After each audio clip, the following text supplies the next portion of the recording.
A pleasant good morning to everyone who have virtually gathered here with us today. I hope everyone is safe and healthy. The famous scientist of all time, Albert Einstein, opined that education is not the learning of facts, but the mind to think. But how far is our existing education system has prepared our minds and its students' mind to think practically rather learning mere static theories? I hope you all are aware about the National Education Policy or NEP 2020, which was approved by the Union Cabinet of India on July 29, 2020, which outlines the vision of India's new education system. Moreover, it claims to transform the education sector in the country as it focuses on making education accessible, equitable, inclusive, if implemented from the very primary levels. Among all the policies that were put forward, the notable one in NEP 2020 would be to bring in 4-year undergraduate or bachelor's degree with multiple entry-exit options, which is the academic bank of credit, which claims to have flexibility among students in higher education. The students can get a certificate after 1-year program, an advanced diploma after 2 years, a bachelor's degree after 3 years, and a bachelor with research after 4 years, according to the number of years they choose to study. Experts say that the government reorganized multiple entry and exit at the undergraduate level will give more options and job opportunities to the youth. But apparently, what could be the actual consequences of the credit and how will it be reflected in the higher education field from the existing system? And that's what today's session is all about, titled Academic Bank of Credit Reflection in the Higher Education Scenario, organized by the Internal Quality Assurance Cell of MES Ponnani College in collaboration with the Kerala State Higher Education Council. Before moving on to anything else, on behalf of the team, let me wholeheartedly welcome you all who took the time and effort to join with us today. Welcome. Let us start the session with welcome speech, and for that, let me call upon the coordinator of the IQAC, Dr. V.K. Brijesh. Over to you, sir. Thank you, Ms. Aisha. Respected Professor Rajan Gurukul, sir, Dr. M. Usman, sir, Dr. Ajim, sir, our Secretary, Dr. M.K. Mohammad Rashid, sir, all dignitaries who have joined us today for this webinar on Academic Bank of Credit, Reflections in the Higher Education Scenario. As we all know, it is the topic of the day, and we have reservations on that, and just already the NEP has started working, and so we have to know what are the things that is going to happen with the ABC of education, the Academic Bank of Credit. So definitely with us, the eminent personalities who are well versed enough in this higher education sector are with us. And first of all, let me wholeheartedly welcome Professor Dr. Rajan Gurukul, sir, who is the Vice Chairman of Kerala State Higher Education Council and who was there always with us for all the changes that has, all the transformation that has been taking place in the higher education sector of Kerala especially. So welcome, sir, wholeheartedly welcome to this webinar. And our keynote address of this webinar will be delivered by Dr. M. Usman, sir, who is the Secretary of Kerala Private College Management Association, and formerly he was the President of the Principals Council. So I wholeheartedly welcome Dr. M. Usman, sir, to this webinar. Welcome, sir. Thank you. The presidential address of this webinar will be delivered by our principal, Dr. Ajim P. Mohammed, sir. On behalf of the organizing committee, I welcome Dr. Ajim, sir, to this webinar. Welcome, sir. The felicitations will be delivered by M.K. Mohammad Rashid, sir, who is our correspondent and secretary. I welcome M.K. Mohammad Rashid, sir, to this webinar. And the other felicitation by Dr. A.A. Subair, sir, who is the vice principal of the college. I welcome Dr. A.A. Subair, sir, also to this function. A vote of thanks for this program will be delivered by the joint coordinator of IQAC, Dr. C. Srijit. I welcome Dr. C. Srijit also to this program. And as we know, Dr. Rajan Gurukul, sir, is a very busy man, and he has got a busy schedule today also, as usual. So we have changed the program like this. The inaugural address will be given first, and Dr. Ajim, sir, will be delivering his presidential address after that. So for that, I wholeheartedly welcome Dr. Rajan Gurukal sir for delivering the inaugural address of the webinar. Welcome, sir. Over to you. Thank you, sir. Okay, thank you. Good morning, all of you. Dr. Usman, principal of the college, colleagues, my dear students. I'm sorry to be bothering you with this rush, but I cannot but do that. I hope I haven't upset your organizational structure very much about this program. As you all know, higher education field is encountering a major transformative phase. It's not a usual kind of reform, but a de facto transformation of the concept, design, operation, function, role, and responsibility of higher education institutions, teachers, and students. Higher education institutions, as you have already experienced, are expected to become entrepreneurial establishments operating on enterprise resource planning, called ERP these days, that enables to improve the service, transparency, efficiency, and the overall transparency in the academic functioning of the institution. And it requires the institution to have digital technology enhanced setup which manages the whole institution with this life cycle control of the clientele, including teachers. That is, from entry to exit, the institution manages the clientele with the help of electronic sophistication or digital technology. And digital technology enhanced education has become extremely important. Now in this, colleges are required to provide a digitally equipped environment for teaching and learning. And this is what the Higher Education Council addresses as digital enablement project. Teachers' role is to teach how to learn using digital technology, and the student's responsibility is to do self-learning under ICT environment, and the responsibility of the college is to create a digitally equipped environment for teaching and learning. That is the kind of change which is taking place. The digital technology enabled learning makes students part of the global community of learners. Now, UGC is introducing various digital technology based schemes one after the other. As you all know, UGC was pushing blended teaching learning and the system of academic bank of credits, facilitating global as well as national mobility of students as freelance learners or freelancers, doing courses and shopping credits from university to university. It allows multiple entry and exit in higher education. Students can take an account in the academic bank, deposit, accumulate, transfer, and enjoy a redemption of their credits. Is anything learning, anytime learning, anywhere learning,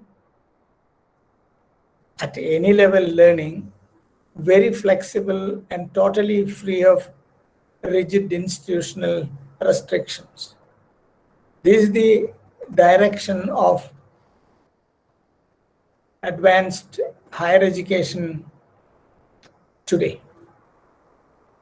This digital technology enabled march of the institution or progress of the institution has to be kept in mind, and we cannot escape. Certainly we can bargain and we can negotiate, but the technological development is such that we cannot opt out of it. You have to be an insider for criticizing the system. And in that sense, the seminar which, the webinar which the college is organizing on Academic Bank of Credit is very important. It shows the readiness of the institution to be aware of what the institution should do. And it's also trying to understand the system very well so that it can meaningfully negotiate through interactions. It is apparently very interesting, but it has its own limitations and implications.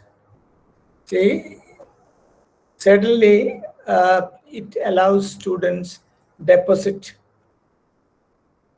credits in the academic bank of credits and have accumulation, transfer, and redemption of their credits by opening, closure, and validation of their academic bank accounts. Is part of the new system of anytime learning, as I already said. Certainly it enables students to take exit from a course and join another. And the student wouldn't be losing anything because the student has already gained some credits and these credits are deposited in the bank. But student develops interest in a different program and joins that. And from there, some credits are acquired and they are deposited. It introduces skills into the credit-based system and make all academic programs vocationally relevant. It aims to let most students free in choosing what to learn, when, where, and gain skills for employment. Promotion and optimization of aptitude-oriented higher education through the facilities of multidisciplinary and holistic education is what UGC is putting up. Of course, it is the rhetoric part of it. And such legitimizing rhetoric apart, in my opinion, it is for the promotion of trade and commercialization in higher education. That is the truth about it. It will make higher education all the more shallow, shoddy, dubious, and corrupt. This is my personal opinion. You can differ with me. In the absence of common criteria and standards of assessment, credit transfer will be highly disadvantageous to students. Higher education institutions being classified into good and bad, highly ranked and poorly graded, and all these are there. Now, in the context of academic credit banking, the credit value is affected. If an institution is very poorly ranked, then an institution in the context of a university, because a college just cannot have an independent kind of existence in this context unless it is an autonomous college. Then the academic values of a poorly graded institution will be naturally low. Now, this is already there in the context of America and Europe in the relationship of exchange. I mean, the relationship of exchange of credits. Even between European universities and American universities, the credit exchange value difference is 2:1. That a European university will have to acquire 2 credits to match the 1 credit of an American university. Not all American universities, I mean one of the standard universities of America. This credit value differentiation is going to be a very important thing for India. Who is going to value the credit of an Indian university which is not even within the first 500 universities in the world? Now, if Europe, which has several universities within the first 20, face the problem of credit exchange value imbalance, something like 2:1, what would be the plight of India? Now, as far as you are concerned, how to create a digital technology-enabled learning environment is the top priority, and then complete campus networking and maintenance of the whole teaching and learning through learning management system. All these are to be in place before we venture upon the field of academic bank of credit. The main problem is this, that just as Indian currency, it doesn't have a competitive kind of exchange value, and also current account balance of payment, sometimes surplus oriented and sometimes suffering deficit. Now, the case of academic credit bank would reflect the same kind of situation. Sometimes a good student of our university will have to have a sufficiently impressive account of credits to enter into relationship of exchange with the well-known universities. But it's also true that a student quite enterprising, capable of clearing so many courses within short period and accumulate a lot of credits, so that in spite of the inflation instability of credit values, can enter into negotiations with even very eminent universities like Harvard or Princeton or Cambridge or Oxford, and forget about the huge credits accumulated, can exchange for the credits of these prestigious universities and gain a degree from there. But think about the possibility of joining the university and studying there and then spending perhaps less efforts and secure a degree directly from there. It's not that difficult an issue to be a fellowship holder, to do one's higher education in Princeton or Cambridge or Caltech or MIT or Oxford or Cambridge. But think about this free-floating system wherein it is trade. it's profit-oriented trade. Many universities will be floating their programs, and there would be wrong declarations about the value. Many students would be trapped and they would clear, and finally at the time of exchange they realize that these acquired credits do not have any value in the market. And they understand that it wouldn't be possible for them to fetch the degree of a recognized university. So there is always such problem of uncertainties in the whole setup. But if you go by the rhetoric, certainly it is very, very impressive. It gives a lot of freedom to the students. It gives autonomy to the institution. And at the same time, in reality, lot of hardships for students, uncertainties and tension for students, and a kind of anarchic situation as far as an institution is concerned. To encounter the anarchy, the institution will have to be completely digital technology based. That anyway we will have to do. The Higher Education Council is at the moment focusing on the digital enablement of institutions.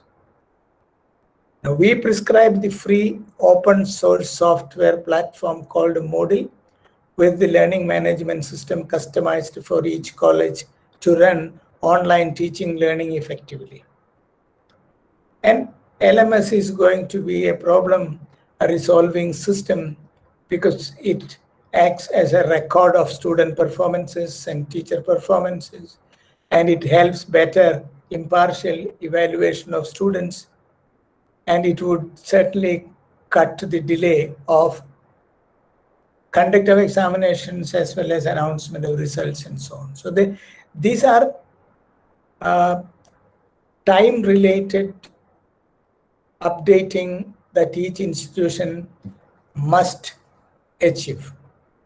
So we are in collaboration with the Digital University, setting up a centralized cloud space at the Higher Education Council using the state data center allotment, and create instances providing each college its own dashboard to independently manage teaching, learning, and administration activities with privacy and security. Each college will have its own Moodle portal that all teachers, students, and other authorities of the college legally entitled to use using the institutional ID and password. So there would be privacy, and also the expenditure would be relatively very, very marginal. If an institution has to do this on its own, the expense is going to be very, very high. So that is important. And once we are well established with the digital technology enhanced teaching learning, we might be in a position to get better grading.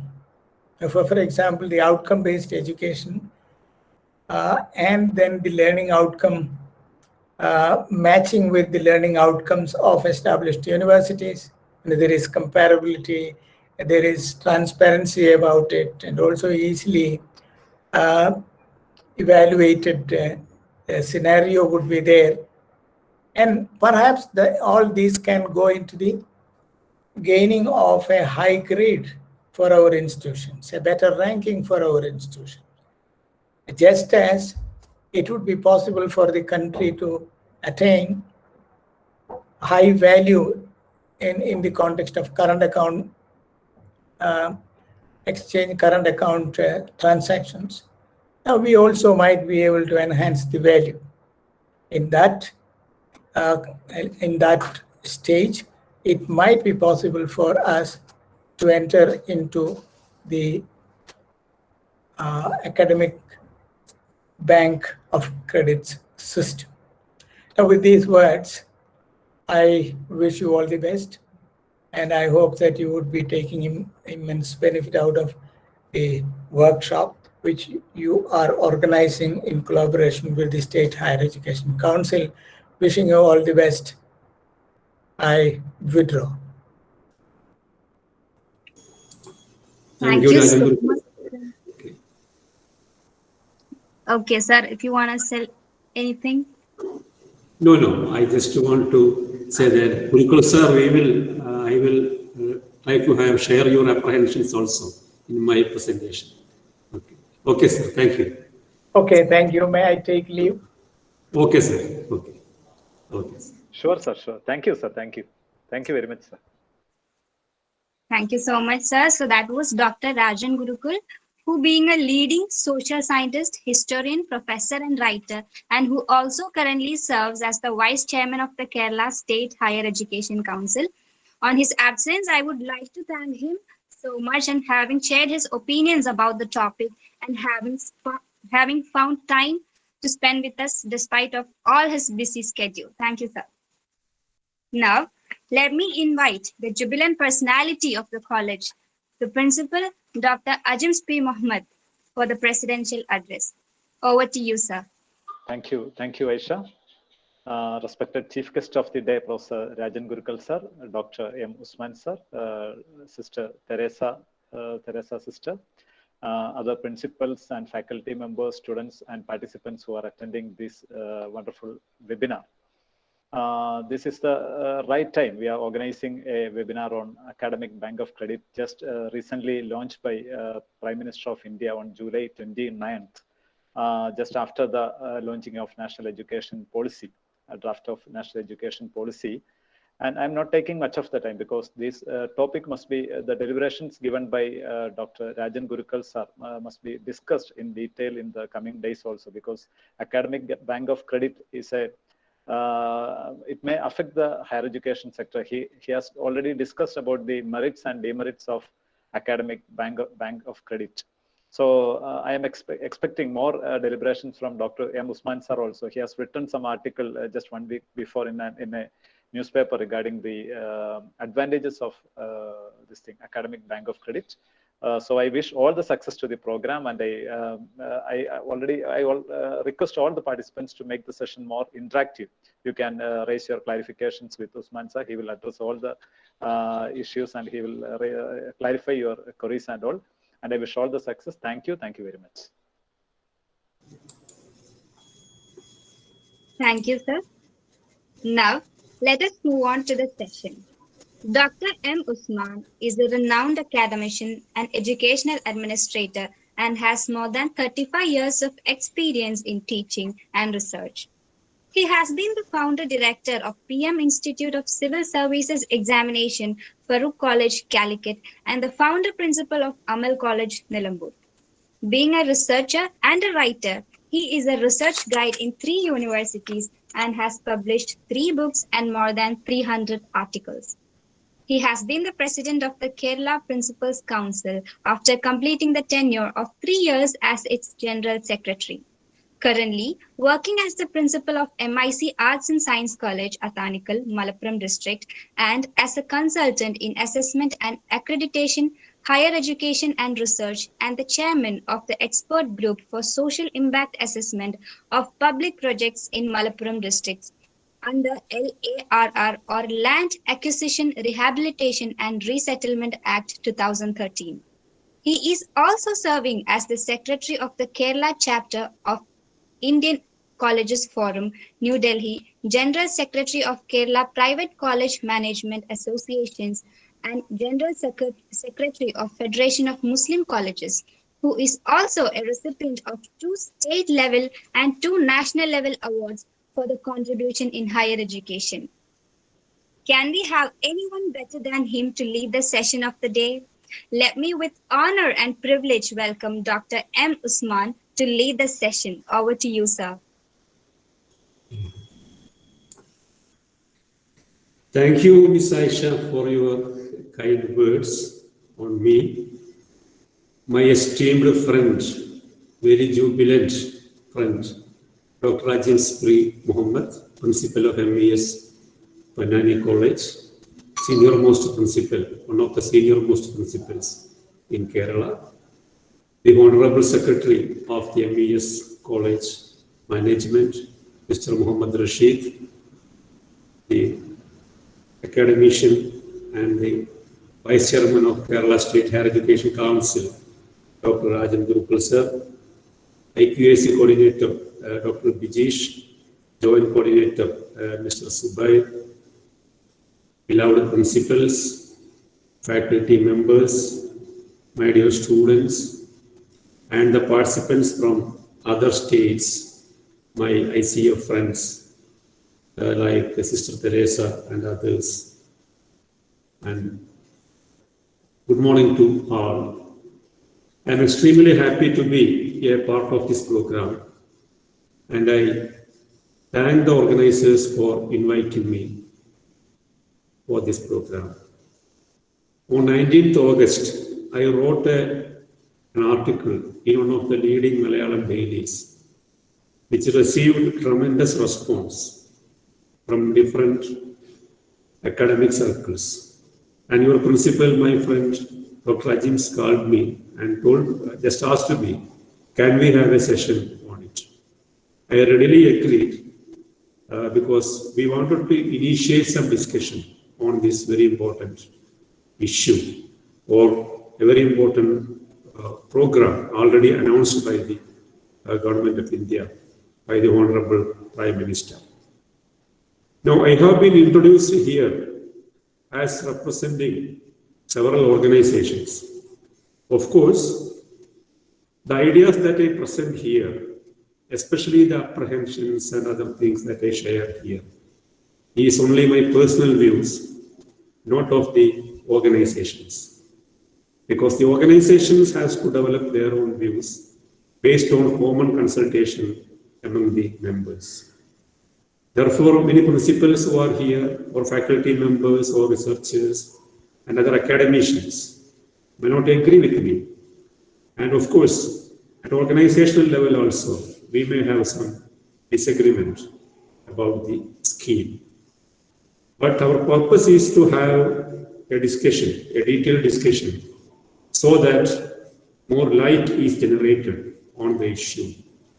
Somewhat, I would say, a strange concept for us, especially from the people of Kerala, but very popular outside India and so on. So it is only my personal views that I am presenting here. I will have a PowerPoint presentation, a few slides. Of course, in the first part, we will go for some concepts related to this academic bank of credit in the background of the new education policy 2020, as rightly mentioned by Rajan Gurukul. In the second part, I would like to share the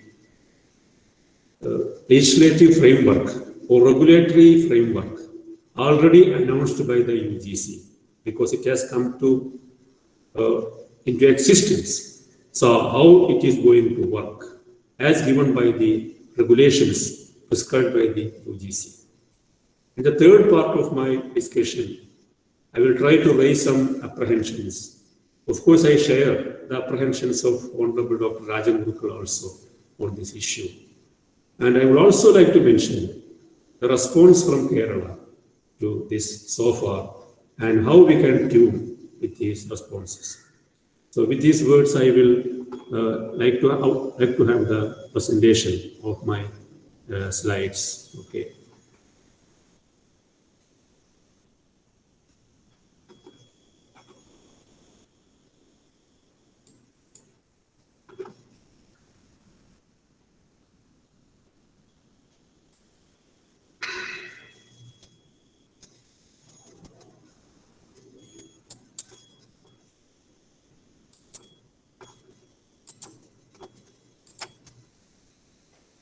Okay, is it visible now? Yes, sir, it's visible. Okay. Okay. So I would coin the entire thing as academic bank of credits, a boom or bane in that way, whether it is a blessing for us or it is going to create a catastrophe, or rather whether it is going to create anarchy in the academic world. This is what we are going to focus.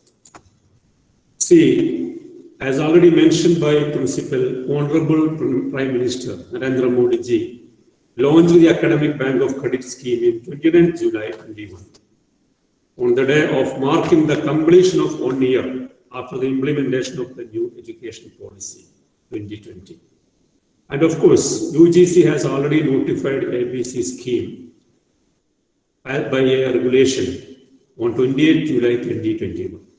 That means Academic Credit Bank has come into existence.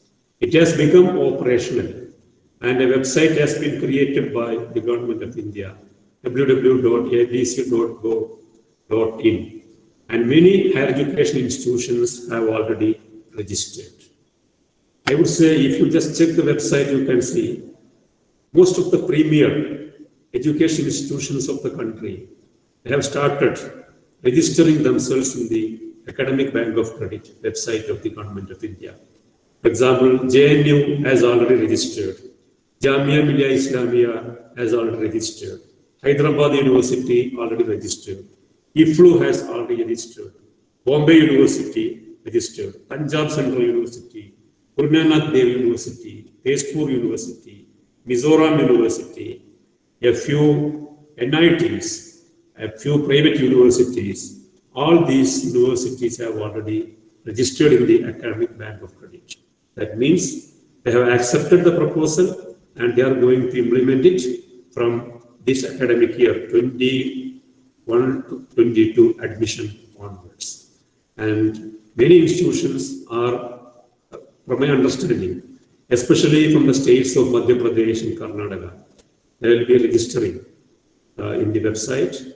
And these two governments, Madhya Pradesh and Karnataka, they have already declared that they are going to implement the policy. And my ICF friends from Madhya Pradesh told me that the admissions in Madhya Pradesh in this year, 21-22 academic year, it is in line with the Academic Bank of Credit and so on. So the things have already been started. That is one thing I just want to share with you. Then, there are two views related to the Academic Bank of Credit, as already mentioned by Dr. Gurukul. One group of people say that ABC is a panacea for all ailments of the higher education sector of India. Because we have several ailments in the education sector.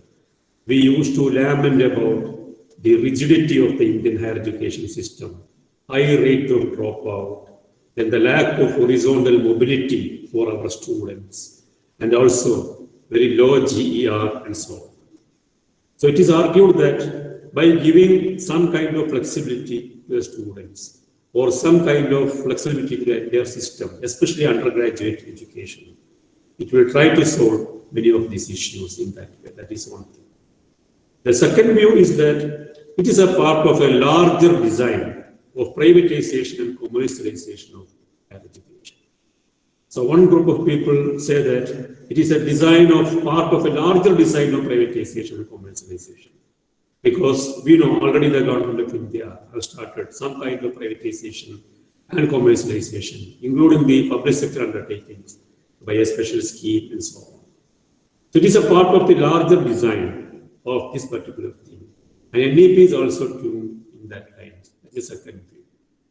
So since we have these two views, we have to weigh these two viewpoints and just to see, make an assessment, a realistic assessment of the situation, and to what extent ABC will be helpful for us. And can we have an alternative, or can we opt out of it? That is a basic question. As already mentioned by Gurukul, we have to be inside the system. So once you are outside the system, you will be totally made irrelevant, will be boosted. So can we be insiders and raise our criticisms and try to implement, if possible, by, you can say, by mitigating the problems and so on in that way. This is what we should think of. So as I mentioned already, it is a part of the NEP 2020. So in NEP 2020, there is an important proposal for more holistic and multidisciplinary education. This I have taken from this extract taken from the NEP 2020. Towards a more holistic and multidisciplinary education, NEP has proposed a restructuring of the undergraduate education, as we know, into 3 or 4 year duration. And a student may be able to opt out after first year, getting a certificate. After second year, getting a diploma. After third year, getting a degree. After fourth year, getting a degree, a honors degree with research, something like that. So in NEP 2020, there's a proposal for an academic bank of credit. It shall be established, which will digitally store the academic credit earned from the recognized institutions, so that the degrees from all higher education institutions can be awarded, taking into account credit earned. So it is a part of NEP's proposal for holistic and multidisciplinary education that academic credit banking or bank system has been proposed. And of course, as I mentioned already, this is not popular in India, but widely used in USA, European Union, in all the 28 countries, European Union, entire European Union as a credit transfer system. Then UK, because UK is not a part of European Union now, so UK has a system. Canada, Australia, China, Korea. So all these prominent countries, they have already implemented the academic credit bank system in one form or other. In India, actually, the concept is not so popular. The discussion started with UGC's concept note on National Academic Credit Bank of December 11, 2019. UGC had published a concept note on this on December 11, 2019, and they had invited suggestions from various stakeholders on this academic bank of credit. I don't know how many people have reacted to UGC from Kerala. Of course, I had sent a few suggestions to UGC related to the academic bank of credit, representing the organization. So in India, discussion started with this concept note. And of course, some academic level discussion started in that way. And once NEP is launched, government had given direction to the UGC for preparing the regulations for that, and UGC announced these regulations. So in that way. Now we will go for the present regulatory framework already declared by the UGC, or which has come into existence in the country related to academic bank of credit. First, we have to clarify some terms related to ABC. The academic bank of credit means an academic service mechanism as a digital or virtual or online entity established by UGC with approval of the central government to facilitate students to become academic account holders, thereby paving the way for seamless student mobility between or within degrees granting application institutions through a formal system of credit recognition, credit accumulation, credit transfers, and credit redemption. So these terms are important. Credit recognition, credit accumulation, credit transfer, and credit redemption to promote distributed and flexible teaching learning. That is the idea. Now we will clarify these concepts. See, meaning of a credit. So concept of credit is already familiar to us because in our choice-based credit semester system, the regulations of Calicut University or other universities of Kerala, the term credit is already there. So here in the ABC regulation, credit means a standard methodology of calculating 1 hour of theory or 1 hour of tutorial or 2 hours of laboratory work per week for a duration of a semester. A semester means 13 to 15 weeks, resulting in the award of 1 credit, which is awarded by a higher education institution on which these regulations apply. And credit for internship shall be 1 credit per 1 week, subject to maximum of 6 credits. That means you don't make much changes in the present syllabus. The syllabus in the semester system, already the credit is defined almost like this. Based on the number of teaching hours or practical hours set apart for a particular subject or a paper, we are having the concept of the credit even out. Now, credit recognition means credit earned through a registered higher education institution and transferred directly to academic bank of credit by such higher education institution. The institution is just transferring the credit to the ABC recognition. Then credit accumulation. The facility created by the Academic Bank of Credit in academic bank account opened by the students in order to transfer and consolidate credit earned by them by undergoing courses. So students will be opening accounts through the institution, and the credit will be credited by the institution in the account of the student, and that will be accumulated.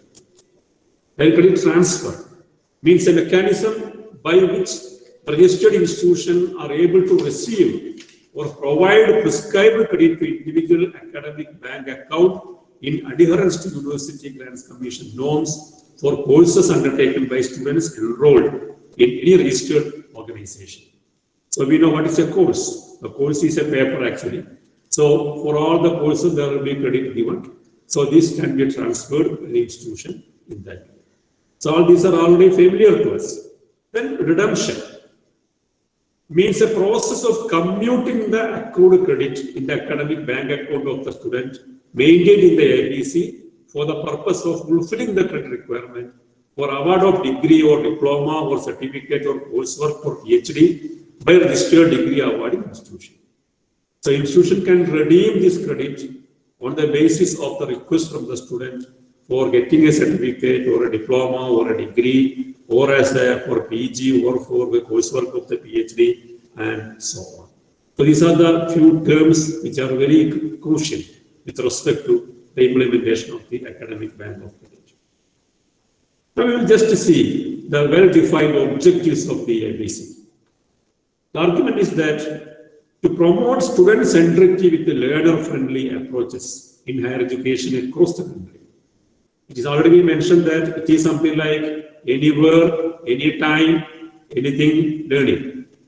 So anywhere the student can learn, anytime they can learn, or you can say anything they can learn in that way by the pace of the student.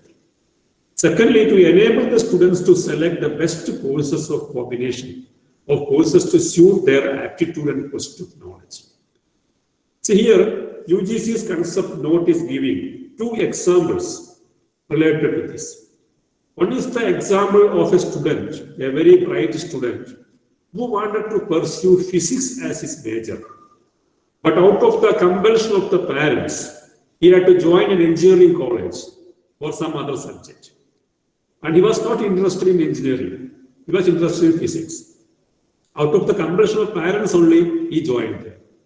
But fortunately, during the 5th semester, he got selection in the student abroad program, and he went abroad where he came under the mentorship of a professor who himself was a student of a Nobel laureate. And under that professor, the student took 3 courses. One is in quantum physics, another one is science, and the third one is the world of music. So he was interested in these 3 subjects. So he took 3 courses from abroad and came back to India. So fortunately, he could transfer that credit here and he could continue his studies, his career, etc. That is one case. The other case is that a student who was very passionate about engineering, he joined engineering college out of his own choice. After 1 year, he found that engineering is not his bread and butter. It is not so interesting. So he wanted to shift to BBA program. And he discontinued and shifted to BBA program. And he found that under the present setup, 1 year has been wasted in the engineering college. That cannot be counted here in the Arts and Science College, which is offering the BBA program. Even though in the engineering college, the first 2 semesters, students are taught communicative English, critical writing, etc. All these papers are taught in the engineering college also, but the credit is not counted in the Arts and Science College. So these 2 cases, UGC is quoting or giving examples related to the issues of the present rigidity or immobility that Indian students are facing in that way. The argument is that issues like this will be addressed by the Academic Bank of Credit. And thirdly, to permit the students to choose a pace of their studies along with associated logistics and cost. Because students Every student requires a pace, it is argued like that. So very often as principals, we face a problem. On an average, we get 20 to 30 applicants every day. From our previous students who had discontinued the courses, they wanted to rejoin the college. But there is no possibility of rejoining the college in the same course because regulations have been changed in that way. So many problems out of marriage or out of some adversities, they might have discontinued the course in that way. So this problem is existing. So ABC is expected to solve this issue, that is the argument. And to allow the students to tailor their degrees to make specific modification or specialization rather than undergoing rigid regularly prescribed degree or courses of single university or autonomous college. By undergoing some courses, some papers offered by other institutions, they may be having a better degree in that. Similarly, to enable multiple entry, multiple exit, MEME. Actually, that is the catchword of the Academic Bank of Credit, MEME, multiple entry, multiple exit. For completing their degrees as per their time preferences, providing mobility across various disciplines. That means horizontal mobility for the students for doing the courses, certificate programs, and so on. Then to support procedurally the teaching learning activities to happen in a distributed and blended manner through integration across campuses or universities or autonomous colleges with increased mobility. So entire system has to be made mobile. That is also an important objective of this. And two more objectives are out there. To facilitate lifelong learning, as it has been mentioned already, it is anytime learning, anywhere learning. So formal and informal students from both full-time and part-time modes and lifelong learning, it is possible. To satisfy the students' quest for knowledge, freedom to choose and change their academic directions, connect different domains of knowledge, and help them acquire the right foundations and building blocks to pursue their life goals. So these are some of the basic objectives as given or prescribed by the UGC or the Academic Bank of Credit in that way. Now we will just see the organizational structure proposed by UGC. As I mentioned already, it is going to be, or it is a digital or virtual online storehouse, entity of academic credit database of higher education institution with the students as the stakeholder. Student is the only stakeholder there. It is established on the lines of National Academic Depository, which is already there. It has a dynamic website, which is already there, providing all details of Academic Bank of Credit and operational mechanism in that way, the way in which it is being organized. It's a bank for academic purposes, on the pattern of commercial banks for financial purposes, with students as academic account holders to whom Academic Bank of Credit shall provide a variety of services including credit verification, credit accumulation, credit transfer, redemption, and authentication of academic awards and so on. Then authentication of credit or academic awards by ABC shall not in any way to be construed as encroachment to the statutory powers of the higher education institutions. That means the institutions are following some act and statutes of the universities. So Academic Bank of Credit is not supposed to encroach upon the act and statutes of the universities in a very direct manner, in an explicit manner, in that way. Then it's a body empowered by the central government or UGC, as the case may be, to provide authenticated records of credit earned by students from these study institutions. Then credit as well as essential components of study for the award of any degree, diploma, etc. These can be prescribed by the university. See, Academic Credit Bank is not going to prescribe the syllabus. The universities will be prescribing the syllabus. The organization, autonomous colleges will be prescribing the syllabus. But Academic Credit Bank will not be prescribing the syllabus in that. Then ABC will provide every student the facility to open unique or individual academic bank account in digital form. And account holders shall be provided with a unique ID and access to standard operating procedure. So it works in a simple manner. in institution A student is studying, he can credit his deposit his credit through that institution in the academic bank of credit in that way.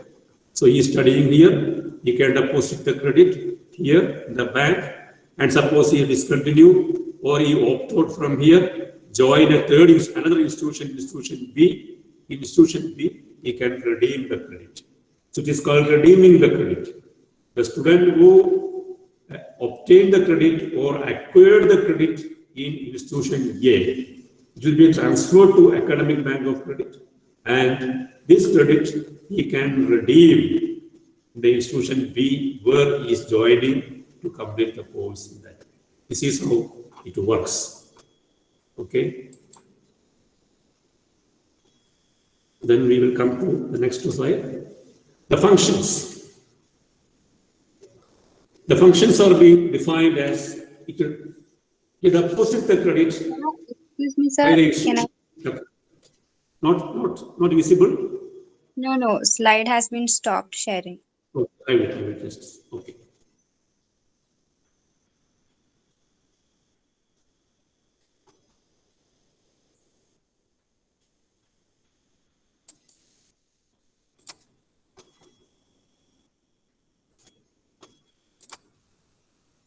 Okay.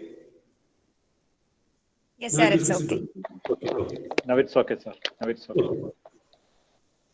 So the function is that one important thing is that the students cannot directly deposit the credit in the academic bank. Of course, it is on the institution. That is one thing. Secondly, all institutions has to ensure opening, closure, and validation of academic credit, and ensure credit verification, credit accumulation, credit transfer, redemption, etc., apart from promoting its role among the stakeholders. As I mentioned, a large number of institutions have already entered into the process. And these institutions are expected to do all these things, monitor all these things for the students in that way. That is an important function.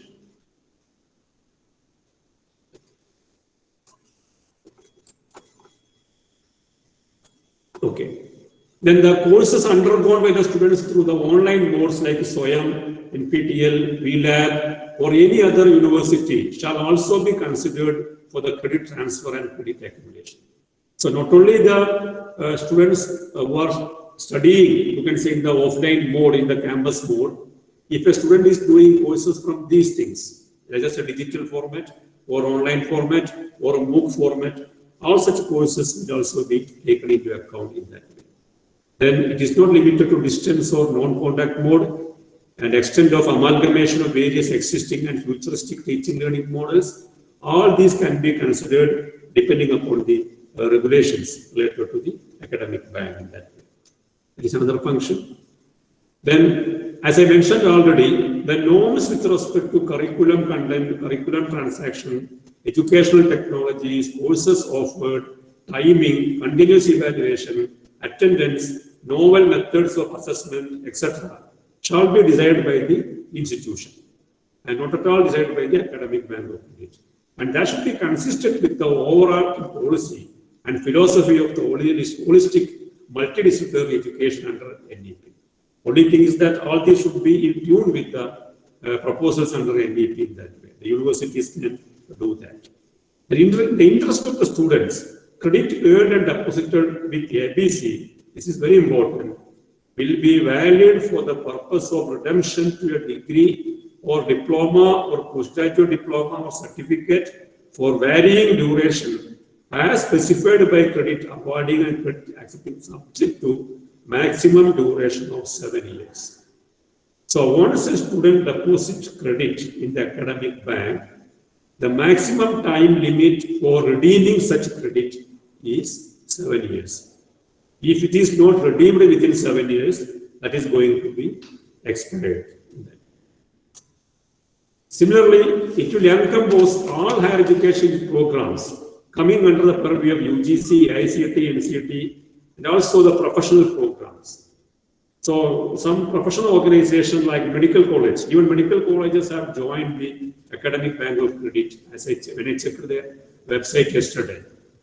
So all programs are supposed to be under the coverage of the Academic Bank of Credit, subject to the approval of the respective regulatory bodies in that way. It also facilitates the credit recognition and redemption process of students who may opt according to their individual choice for all courses, not falling in any particular subject domain, but fulfilling the total credit requirement for undergraduate degree to be awarded by a registered organization.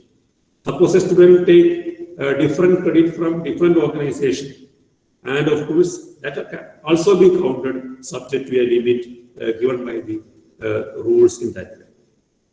Then, in addition to choice-based courses to be undertaken by the student as a part of the specific higher education program in registered higher education institution, there can be award diploma certificate against credit accrued in respect of courses undertaken by students beyond the prescribed curriculum.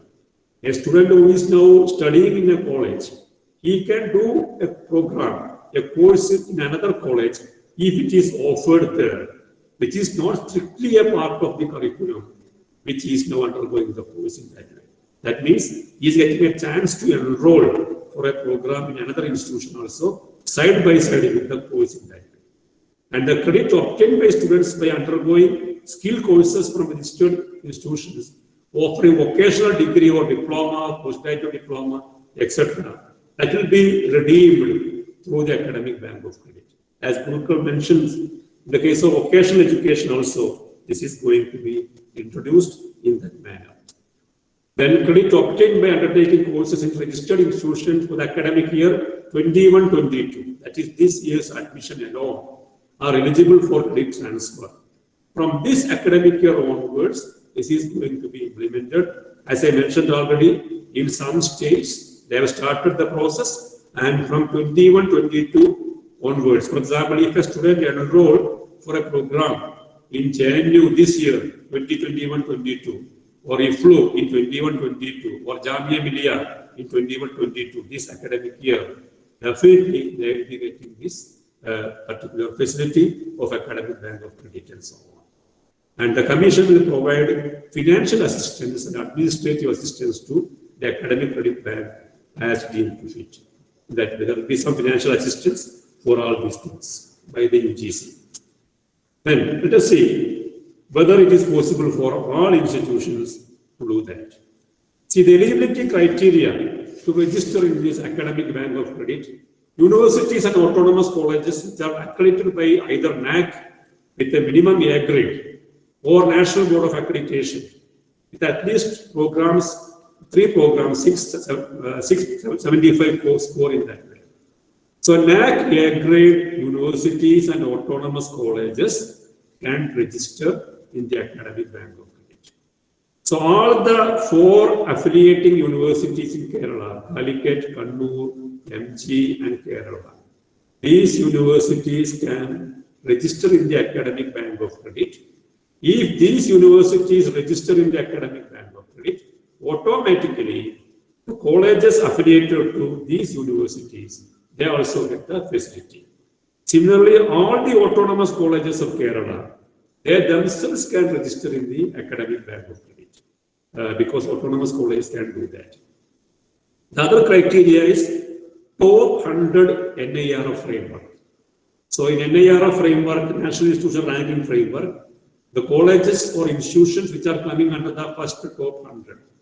So in Kerala, we know nearly 19 colleges or the institutions are there within the first 100 at the national level. So these institutions, of course, already they are good institutions, but the non-autonomous institutions which are coming under this category, they can also register in the Academic Bank of Credit with the permission of the university. That is one thing. Another condition or another qualification for joining is the universities or institutions which is in the top 1000 world ranking of the time higher education ranking. So the institutions which are coming under the first 1000 in that way. Or institutions of eminence or institutions of national importance as declared by the Government of India. There are some institutions which have been declared by Government of India as institutions of eminence or institutions of national importance. And these institutions can also be a part of the Academic Bank of Credit. And the condition is that accreditation ranking status must be valid at the time of registration with the academic bank of credit. It should be valid. They should have a valid score at that time. Now, what is required from the institution? The flexibility or requirements. The registered institutions has to admit to individual courses in addition to the admission to full degree program. For example, if Calicut University or Kerala University or NG University enter into academic bank of credit, the colleges affiliated to these universities, for example, let us take BCom course. The colleges has to admit students either to full the BCom program or partially to some courses in the BCom program. For example, financial accounting. Financial accounting is a very popular subject, a subject in great demand in the BCom course. Suppose some students do only financial accounting. So college has to give separate admission to such students who want to do the financial accounting. Or suppose some students want to do critical writing as a part of BA program in English. Okay, we have to give admission. So that type of state of affairs. Number two, in order to avoid overcrowding in a course of any institution, they are permitted to have additional or supernumerary seats in such courses.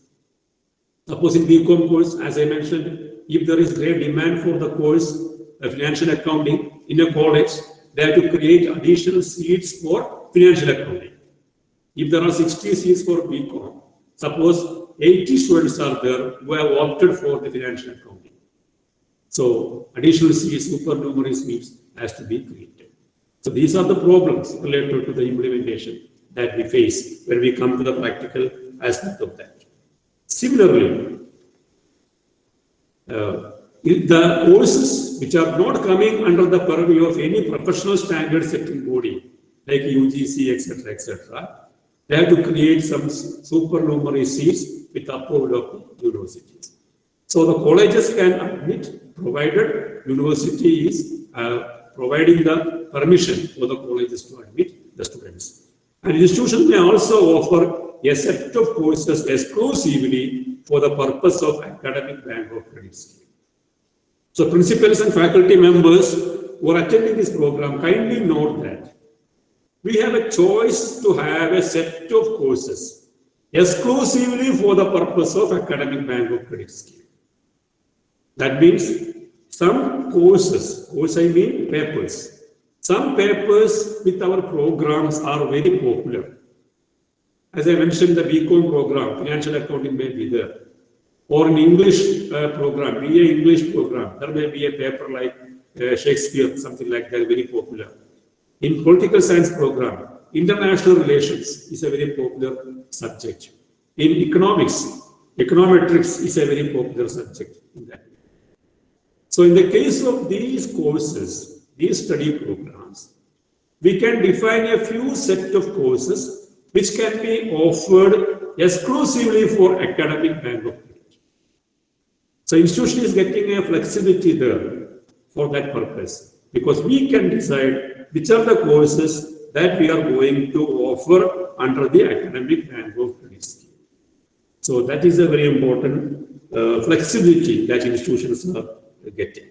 That is one thing. Then registered institutions, I would say, have the appropriate educational infrastructure. They should have the infrastructure in terms of audiovisual facilities, e-resources, virtual classroom, etc. Because already Rajan Gurukul mentioned that these we have to set up or establish even in the present context. Even if you are not going for ABC, all institutions should have these facilities, because UGC has promoted blended learning, and of course in the post-COVID scenario, the blended learning, teaching learning will be the order of the day. So automatically we have to have all these facilities like that. So institutions should have all these facilities. Then they should have a web page on the website containing details of the facility of academic bank of credit, list of institutions, guidelines of standard operating procedure, etc., etc. The website of the institution should prescribe all these things in that way. Now, how it is going to be implemented? Essentially, a credit-based, highly flexible student-centric facility. Second thing is that all institutions has to amend the regulations. So in the case of the colleges, the regulations are given by the university. So the institutions should have the universities which want to enter into the ABC, they have to amend the regulations. The statute amendment that is required. That is an important thing. In the case of state universities, it may take a lot of time for that. But in the case of central universities, it is very easy or more feasible for them to amend the regulations. Yesterday, the union government had a meeting of all the vice chancellors, 42 vice chancellors of the central universities of the country. And I think they have decided all the central universities to be a part of this particular academic bank of credit. So they are going to amend the regulations of the central universities so that they can easily be a part of the academic bank of credit in that way. Then the institution have to encourage and enable the students. The students shall be required to earn at least 50% of the credit from the higher education institution awarding the degree or diploma certificate. So that is a primary condition. So if a student is studying in MES Ponnani College, and if he want to be a part of ABC, 50% of the credit he has to acquire from MES Ponnani College, to which the student is attached to. From where you had your degree, it is from MES Ponnani College. So by studying in MES Ponnani College, for at least 50% of the credit, for the rest of the 50% of credit, the student can go for Farooq College, or you can say Prudence College, or Kerala College, and so on. So the student has to acquire minimum 50% from the parent institution. That is one thing. Similarly, he has to acquire the required number of credit in the core subject as prescribed by the Board of Studies or university, something like that. Suppose you want to get a degree, bachelor degree, BBA. So BBA Board of Studies has prescribed the course or credit for the management programs. So the students has to acquire the minimum for all these core subjects. The rest he or she can acquire from other institutions or from other branches in that way.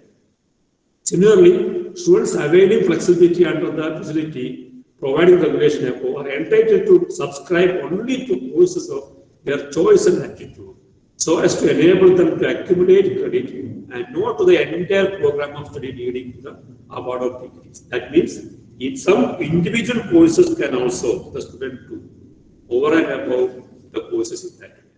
So it seems that even though it is speaking of a lot of flexibility for the students, there is not much flexibility.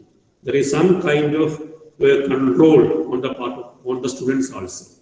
50% they have to earn from the parent institution. Only 50% they can earn from there. Then they must earn the prescribed minimum in the core subjects in which they are going to get a degree in that way. So it is not like, as I mentioned in my article, to discourage the Ayaram, Gayaram students in the campuses. A student is joining one college today and he is just opting out next year and going to another college, joining another college, opting out again next year, third year, joining another college. Not possible. There is a, you can say, a prescription or regulation for controlling that type of a situation.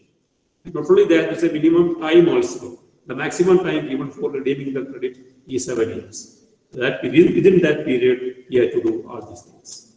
Then, ABC maintained a dynamic online directory. See, every registered institution shall provide the student counseling and guidance to all students desirous of opening the academic bank account, with academic bank account and also training for the teachers and so on. Just like now we give some kind of orientation. In every college, now you have an academic coordinator or CCS coordinator. What is doing? This coordinator is supposed to give an idea about the open courses for our students. Now we have open courses for the graduate program now in our university. So the academic coordinators, they are giving an idea about these open courses, and the students get an idea about the open courses offered by the various departments, and we give proper counseling, and admission to the open courses is done in a particular manner in every college according to the regulations, existing regulations. The same manner, the students will be informed of all these things beforehand. That is the basic thing. Then, this is, as I mentioned already, the credit is valid only for 7 years. Once any credit is redeemed for the award of the academic qualification, such a credit shall be irrevocably debited from the respective student's academic bank of credit. This also we have to remember. Suppose a student is earning a credit from one college and he is using or redeeming that credit for getting a degree, certificate or diploma, something like that. Okay, that is redeemed forever. That cannot be restored. That is the one important prescription. Similarly, the student fulfills the norms or sufficiency of total number of credit approved by registered organization for award of specified degree, diploma, postgraduate diploma. The student shall be eligible for such award by that institution. So it is a choice of the student that whether he can use, whether he should use the credit earned for getting the degree and so on. That is one important thing. Then, once used, redeemed credit earned by a student cannot be reused for the award of any other formal academic qualification. So, if a student is redeeming a credit, that cannot be used for any other formal qualification, as I mentioned already. So, where the student require proper, you can say, monitoring, control, and all these things. And further, all the institutions are encouraged by academic credit bank to apportion the structure of the courses. The entire structure of the courses has to be apportioned as core courses or core electives or open electives or skill enhancement electives, etc. So that the students can choose any of these courses for the academic bank credit. Now we have the common courses, core courses, open courses in our UG program. The same way, the core courses, core electives or open electives, skill enhancement electives, etc. In that way, the courses have to be demarcated so that they can be put under the academic bank of credit. And also, in respect of time duration, as I mentioned, a student pursuing academic qualification under academic bank of facility, after earning the stipulated credit, avail a relaxation of maximum 1 semester, provided the duration of the course or program is of 2 years or more. That means, if the duration of the program is 2 years, the student can take a break of 1 semester. In that way, there is a possibility for that also in that way. And the institutions can fix the fees. Of course, in our case, the fees is fixed by the government. The fees will be fixed by the government for the credit. Because the problem is that you have to fix the fees for the course as well as the program. Now you have course for the course fees, BCom course fees is there, BSc fees is there. Now you have to fix the fees for financial accounting, a fees for that. For physics, in physics you may have quantum physics, there may be a paper or a certificate course. For that you have to fix the fees in that way. So the fixation of the fees, that will be an issue. Then institutions shall pay a fee for the registration. The institutions which are going to be a part of this program, they have to pay a fee in that way. Then the institution has to monitor. The university will be monitoring all this and just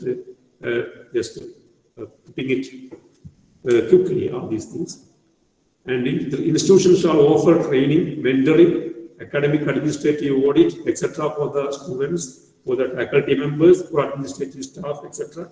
for monitoring that. And the internal quality assurance at the college level, IQAC is going to have more work related to the additional responsibility related to the monitoring of the academic bank of credit, and also annually they have to prepare a report and publish in the website.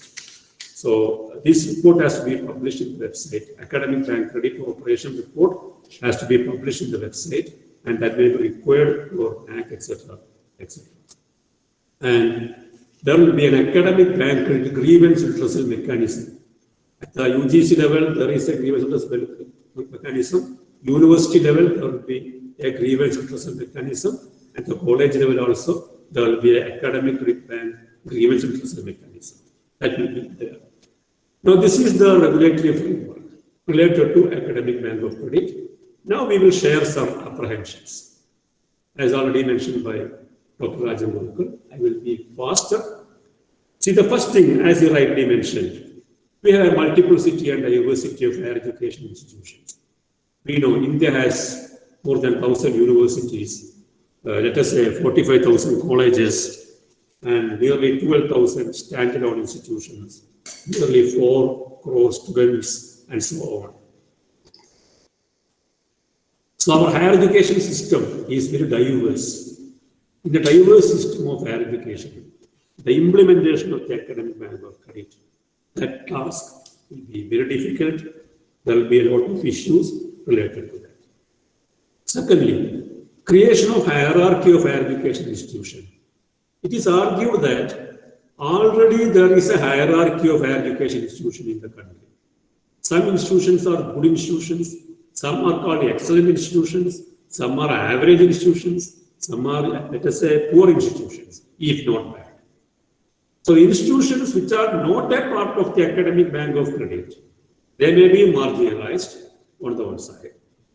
And of course, in the case of institutions, even though they are a part of the academic bank of credit, either institution or the university is of a lower standard. We may say there may be some kind of marginalization of higher education institutions. So marginalization institution means it will be the marginalization of the stakeholders of that institutions also. That is one important apprehension. But here one thing is very important. When we speak about this apprehension, already there is a discrepancy with respect to quality of higher education institution in the country or abroad.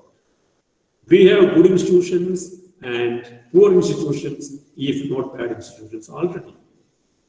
Some institutions are ranked very high. Why we get, let us say, for 600 seats, UG seats, one autonomous college in Kerala, they got 25,000 applications. They have only 600 seats for UG program. They get 25,000 applications. Another college, they get only just 1,200 applications. Why this difference?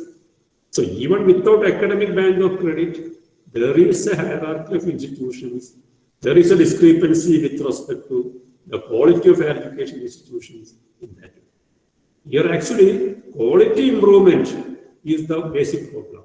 Unless we improve the quality, we'll be marginalizing that. Then, thirdly, the diverse interest of the state governments. I told you already that 2 states in India, Madhya Pradesh and Karnataka, they have already announced that they are going to implement it. Of course, they may have political reasons for that. But if you cross-examine some of these states, for example, Karnataka state, of course, Karnataka state has political reason for implementing NEP, may be there. But Karnataka state is accommodating the largest proportion of foreign students in the country. Do you know that? See, not New Delhi or Bangalore, sorry, New Delhi is not accommodating the largest number of foreign students. The largest proportion of foreign students in India is in Karnataka. Nearly 25% of the foreign students coming to India are getting education in Karnataka. So it is a part of giving flexibility with respect to the universities outside the country. Also, Karnataka is implementing this. So there are reasons other than political, because you just set apart the political part of it and just to evaluate the system, evaluate the ABC, how it will look like in that way. Another important apprehension is that, as Gurukul has mentioned, there will be a transient student population and associated problem. We are afraid of that. For example, colleges. So what is the traditional system now? We are admitting the students in a particular year. These students are remaining there for the 3 years for the degree program. They pass out. Of course, college is not very much worried about the fate of the students. Of course, only after NAC came, now we are just worried about the progression of the students in that. So now we find that 60 students may join a program here, out of which 20% may be opting out next year. in that way. So what will happen to the college population, the collegiality of the institution, the nature? So we will have a transient student population and the associated problems in that. So the part of the institution heads, principals, stakeholders, managements, etc., we are worried about this problem. How this problem can be tackled in that way. But what happens now? For example, all the students get admission to various programs now. There is a dropout. Once the entrance result comes, what happens? A lot of students just drop out from the BSc courses, science courses in that way. If you admit 60 students today for the BSc, what is your 5 year strength? See, maybe 35, something like that. So this is happening. So a fear of a transient population, student population and associated problems. Then of course, the differences in quality of an education institution. That is an issue. Because the students studying in quality institutions, they will be at advantages. Why they are admitted there? Because they have high standards, they have accrued high marks in that way. But in the case of institutions which are housing students, low profile students, most of the students are from, you can say, the first generation learners of their family. Quality will be different. There is a common simile related to this. Suppose I am traveling from, I have taken a ticket from Calicut to Trivandrum. Of course, I bought the train from Calicut and I am going to Trivandrum. Suppose railway officials say that you can now get down at Ernakulam and take another train. From Ernakulam, you can go to another direction. You can go to Madurai instead of going to Trivandrum in that way. So some people compare academic plan to that, a situation like that. Of course, there is no compulsion that the student has to opt out. But student is given an option. I am given an option by the railway officials that I can get down at Ernakulam and go to another place for Ernakulam instead of going to Trivandrum in that way. So this is not so simple affair. Then the most important thing that principals and IQAC coordinators should note is that this academic bag of credit is going to be integrated with the assessment and accreditation and ranking process, the methodology.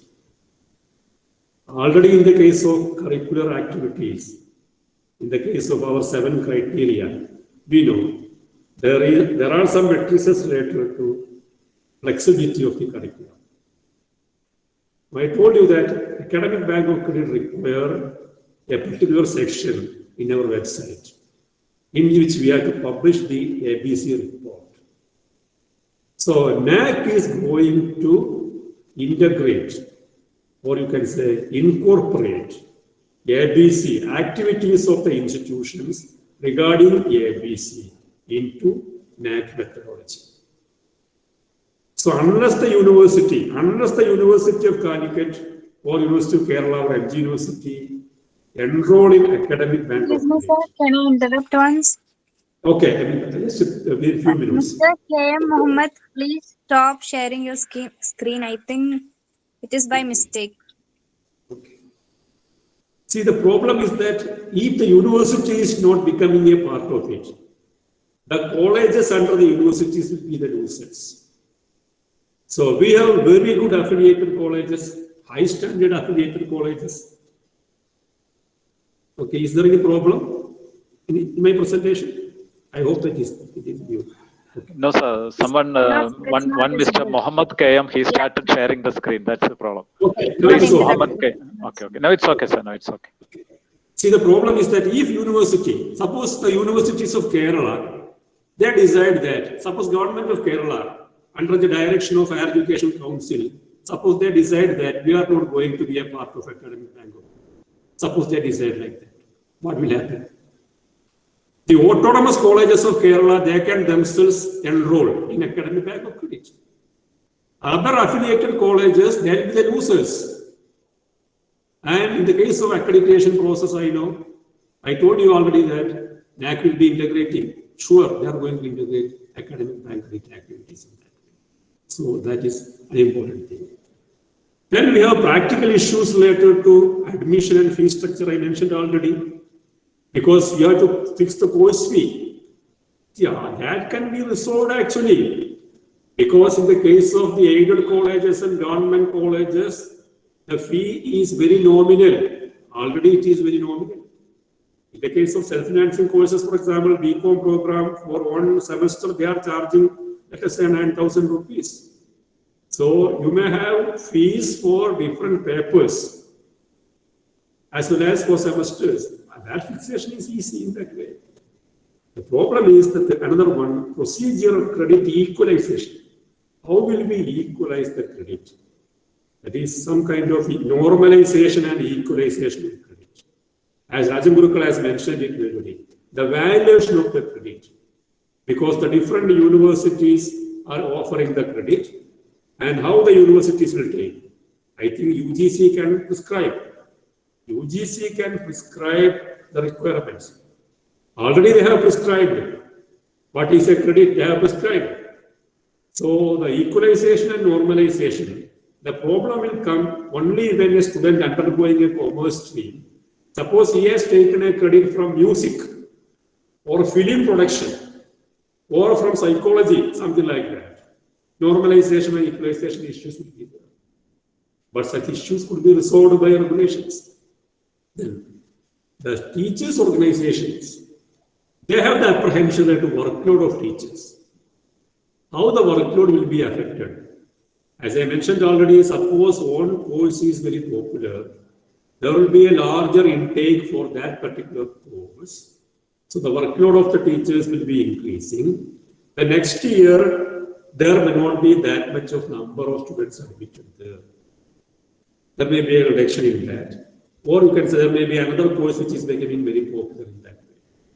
So with respect to the workload of teachers, there can be a chance of some kind of uncertainty. Some kind of uncertainty, some kind of uncertainty. Some kind of arbitrariness, you will say. Arbitrariness regarding the workload. This has to be sorted out at the university level. Then, already it has been mentioned, it is a larger part of commercialization and internationalization. The present central government policy of commercialization and internationalization, this has been already there, right from 1991 onwards. The commercialization and privatization, internationalization has started. So higher education is also designed for that impact, a larger criticism. This has to be answered by the central government or the union government with respect to that. So these are some general issues. I will also mention the response of Kerala. See, my first impression is that the response from Kerala is not positive or not proactive in the first instance. Especially from the Higher Education Council, the Honorable Gurukul, it was reported that his response was, I can say, something like dubious. He used the term, he has used the term like it is, something like that. There will be shallow, dubious, and corrupt. These terms has been used. Of course, he used the term here also. Some national dailies reported that Higher Education Council responded like that. That will go something like, higher education will be more shallow, more dubious, more corrupt, and so on. Sir, excuse me. Yes. Your presentation is not visible. Is it over or it's... No. It's not visible? Okay. No, it's not visible.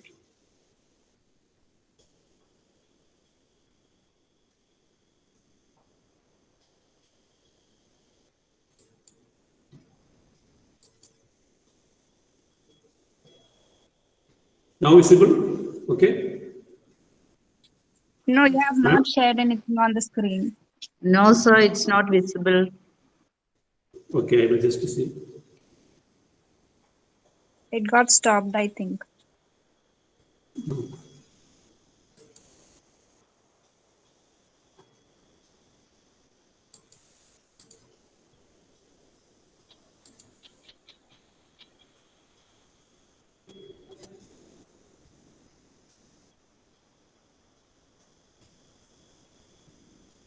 It is visible. Okay. Now it is visible. No, sir. No, sir. Now. Okay. Just let me see. Just the last part of it. Okay, I will just see. Sorry about that.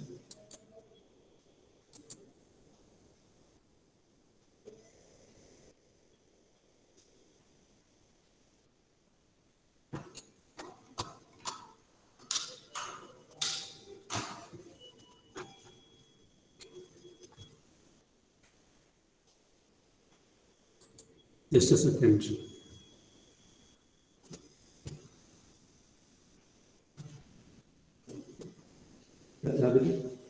David. Okay. I will make it visible.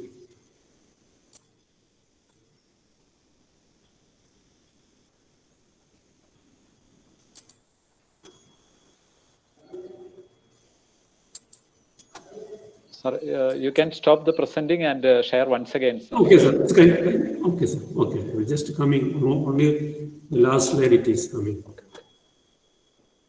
Okay. Bichikoy, sir, good morning. Anida Sankarma, Coming, good sir. morning. Good morning. Good morning. Good morning, sir.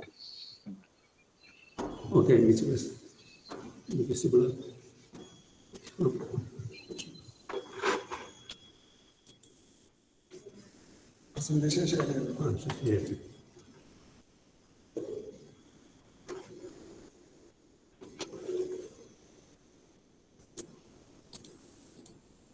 Sorry for the disturbance. Sorry. Okay. Now it is okay? Okay, Yes, now sir. it's okay. Okay, sir. Okay. So my response is that our response to this thing, it has been not positive and proactive. Because we are just, I would say, we are rejecting it. Something like it is very shallow. It is going to create a situation of shallow, dubious, corrupt, etc. In that way. So more proactive approach is required. Secondly, in the case of Kerala, see Central Act, UGC, ABC is coming under a Central Act. Can the state government enact anything related to this? It is impossible because the Central Act will supersede the state legislation. Even if the state government decide that, or universities decide that they are not going to be a part of it, there will be problems related to that. As Gurukul himself has suggested, we have to be insiders first. Then we have to criticize and try to reform in that way. And here we have to compare the response of other states. Other states, of course, maybe some states may be a part of it on political grounds. But there are other states also which have taken a positive note of this. Suppose you just take the entire NEP, you forget about NEP. Without NEP, suppose you think of ABC. Under the present scheme, for example, in our university, suppose we have at least a restricted convenience, a facility for some kind of credit transfer for the students. In Calicut University, I remember when Dr. Abdul Salam was the Vice Chancellor, there was a proposal for that type of credit transfer in the Academic Council, where I was a member at that time. So the response of other states we have to take into account. Because Kerala, our students are studying in different parts of the country and abroad also. We know that a large number of students are, especially in central universities, or you can say other state universities, a large number of students are there. In professional education, a lot of other students are there in outside the states, outside the country, and so on. It is not deciding on the plate of the students of who are studying in Kerala alone. The students in other states from Kerala, this has to we have to consider in that way. So this has to be more proactive. This is my argument. See, the national and international mobility of students, this we have to consider. Our students should have the national and international mobility because Kerala's greatest asset, you can say, is the human resource. So in the case of if you take any country, the largest number of foreign students in most of the countries is from whether it is in Australia or UK or you can say USA or European Union, let us say, the largest proportion is from India in that way. So the national international mobility of students, for that, it may be required. Gurukul was saying that even without all these, you can get admission in, you can say, in any of the foreign universities, something like that.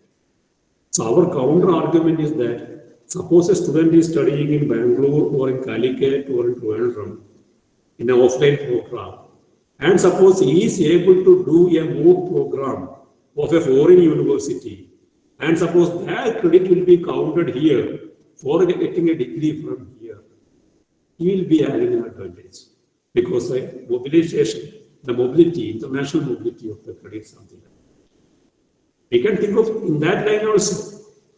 A student in Calicut sitting in the remote village, he enrolled himself for a MOOC program of a foreign university.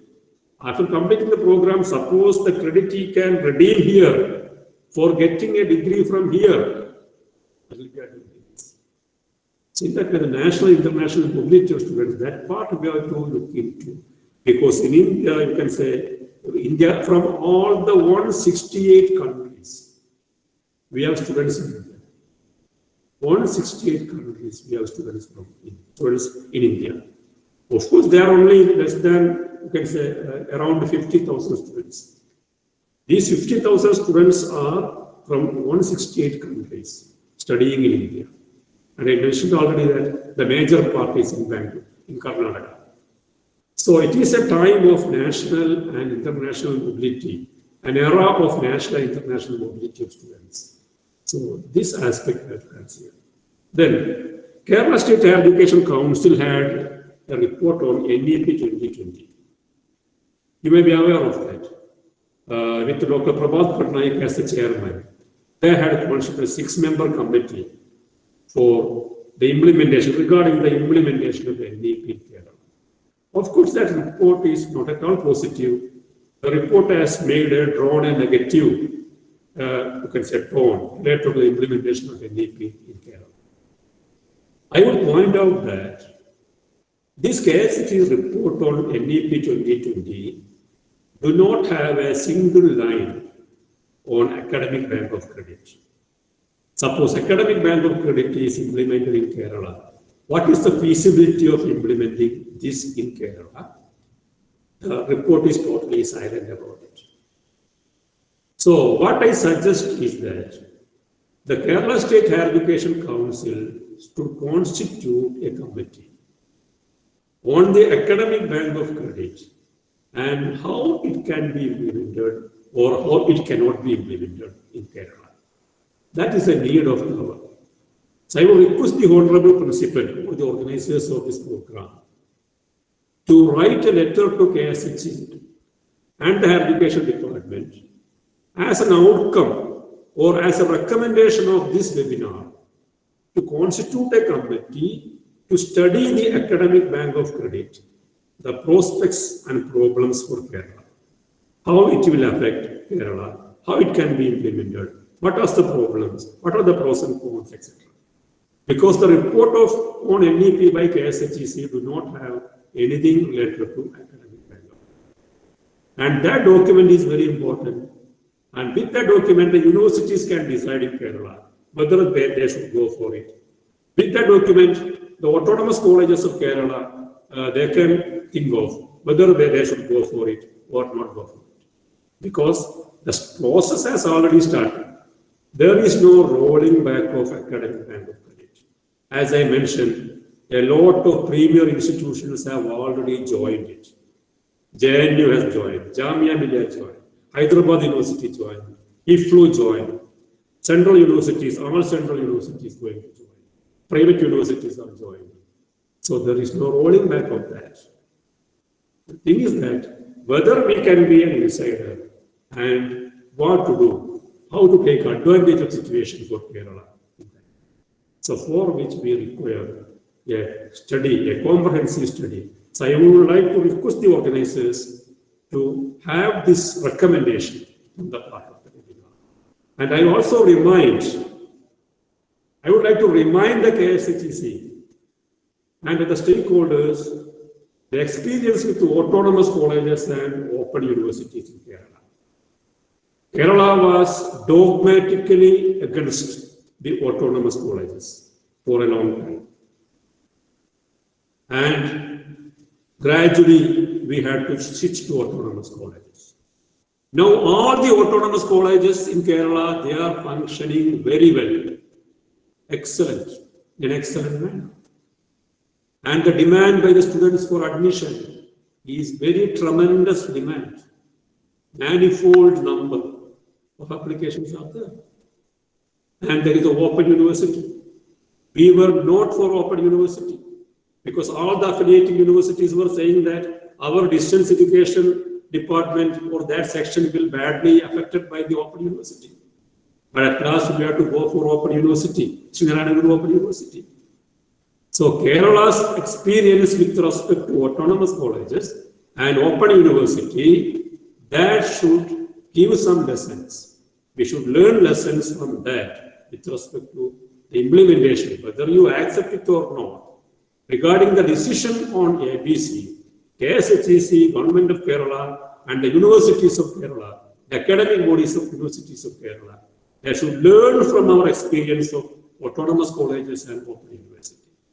And lastly, there is a great contextual relevance for this discussion and also ABC now, because the Government of Kerala in the last assembly session had announced in the assembly that they are going to reform the University Act and Statutes. The archaic University Act and Statutes are going to be amended. It was declared in the assembly in the last session. So once you are going to reform the University Act and Statutes in Kerala, committees are going to be formed for that, study these issues. I would suggest that ABC should also be a terms of reference for these committees. Because how we can implement ABC or whether we can implement ABC, the universities, these commissions should also study that. Not only just archaic laws, review the archaic laws, statutes, etc. So that is the contextual relevance of this webinar and this discussion on the university. So what is needed, I'm concluding. My suggestion or my humble submission is that what is needed is a rational appraisal of ABC. We should go for a rational appraisal of academic bank of credit, devoid of any dogmatic opposition or glorifying rhetoric. We are not going to supposed to be dogmatically opposed, saying that it is very dubious, it is going to create anarchic, something like that. But we are not going to glorify it also. We should have a rational appraisal of ABC in the present context of Kerala, higher education, devoid of the dogmatic opposition or glorifying rhetoric. That is my observation, the requirement at the point of time with respect to the academic bank of credit. So with this, I conclude. I thank you for the patient watching, and I thank the organizers for giving me this opportunity. And if anything to be discussed, now we can discuss. Thank you very much. Jai Hind. Yes, sir. Thank you so much. And as he said, it's time for discussion and interaction. I hope some of you must have doubts regarding this whole ABC system and the presentation that he did just now. And we have got so many professors in our webinar from across our state of various colleges. And I hope you must have some doubts regarding the system. So you can please ask, either unmute your mic and ask, or you can send in the chat box. Please proceed.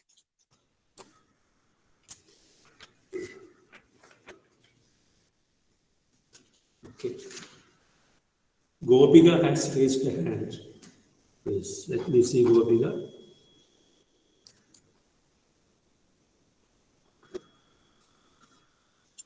Yes, you can unmute your mic and ask. Gopika, and one more participant has raised their hand. Gopika VS, what's your doubt? You can ask.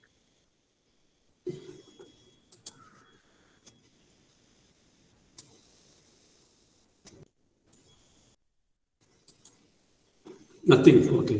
Okay. Hello, Usman sir. Good Yes, morning. please. Danya, good morning. Okay. Sir, Yes. my doubt is how this will be applicable for research scholars and PhD. For all other things, we have specific courses and we can somehow we will be Okay. able to manage it, right? But for PhD, Okay. it is something different, no? So how Okay. this credit will be applicable for PhD, or is it applicable only till the degree, like only UG, PG courses like that? Okay.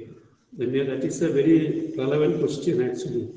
The thing is that it is proposed for the UG program, reforming the UG program. And of course, in the UG program, they are proposing what is called a 4-year UG program. You are aware of that. Honors UG program, 4-year. That is a UG program with the research. The 4th year they have research. So the credit acquired in the 4th year of the UG program, that can be equalized with the coursework for PhD. Because now we have nearly 1 semester coursework for PhD in the universities. So I think this is the way in which they are going to normalize it, if it is something like that. In the case of 4-year UG, is that okay? Okay. Because 4-year UG, in Madhya Pradesh, for example, Madhya Pradesh, my friend from Madhya Pradesh told me yesterday that they have started the 4-year UG program. And of course, there is the 4th year, that is the research program. That 4th year will be taken as the coursework for PhD. So in that way, the credit can be like that. Okay. Basically, it is for the UG program. Okay. Usman sir. Yes, please. Sister, please. Yeah, I am from Bangalore. Okay. So I just want, I listened to your presentation. It was very clear. Whether it is possible for all the institutions to register for register in the ABC. One thing is universities. We have to think in terms of Kerala. All the colleges are under a university. Of course, autonomous colleges are there. Autonomous colleges, are they can they go independently to register for ABC, or it has to go through a university? That's my one question. Okay. Secondly, here in Karnataka, we have already into it. We are already, it is inaugurated and we are into it, but we are not completely thorough with the difficulties of having it. We are having different commissions and we are working on it. But Kerala, I don't know how we will go about it, because so many of our Keralites are in Karnataka. Right now, they are in our colleges. So what you said is 90% everything is correct and we need to go in for it. But the practical side of it is very difficult to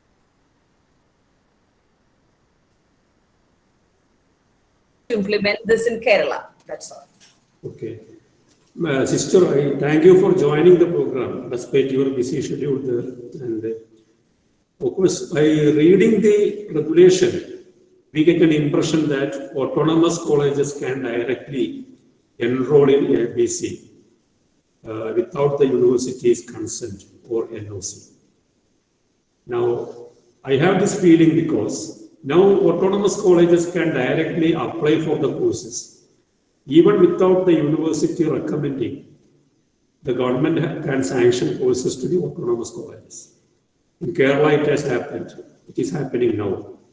So I think the autonomous colleges can do that, because if the university is not giving any permission for that, it is likely to be deemed to be granted in that way. That is my understanding after reading the entire regulation in that way. But anyway, as I mentioned already, Kerala State Education Council should seriously study this issue. And of course, that will give an answer to your second question also. Because how it is to be implemented, how it can be implemented in Kerala. Unlike other states, there are problems. Kerala has state-specific problems. Every state has its own problems. We know that very well. In Kerala, what are the problems? What are the prospects? We should have a document for that. There is no such a document in Kerala. So as it has been done in other states, we should have some committees studying this ABC scheme for Kerala, and the right body for that is the Kerala State Education Council. Even in the case of autonomous colleges also, how they can go for, whether they can go for. My impression is that they can independently register, because this is what the regulations say. Regulation clearly says that autonomous colleges can register. So the council has to make a clarity with respect to that. So your both questions actually very important from practical side have to be addressed. That is my reflection to you, sister. Thank you. Thank you, sir. Good morning, sir. Good morning, Usman. I am Anita Shankar. Sir, your talk was really informative. You gave us such ideas of this academic credit bank. It's regarding the autonomous colleges, government colleges, aided colleges, it's okay. But how can we implement it in self-financing colleges? Now I am working as the principal of a self-financing college. That's why I am asking that question. Okay. Madam, thank you, and Anita, madam, for joining this program. It's very, see, self-financing colleges means they cannot directly join, we know. If your university join the program, automatically your college will be a part of it. And suppose you are offering a BCom course. The BCom course, for example, a paper, as I mentioned, financial accounting paper in BCom course. The credit for financial accounting paper, whether it is in the aided college or government college or self-financing college, it is the same. It is the same. So autonomous colleges are not, the self-financing colleges are not going to be in difficulty, because if your university is joining, then all your programs will automatically come under the purview of the program, the scheme. That is my impression, because you have the same credit.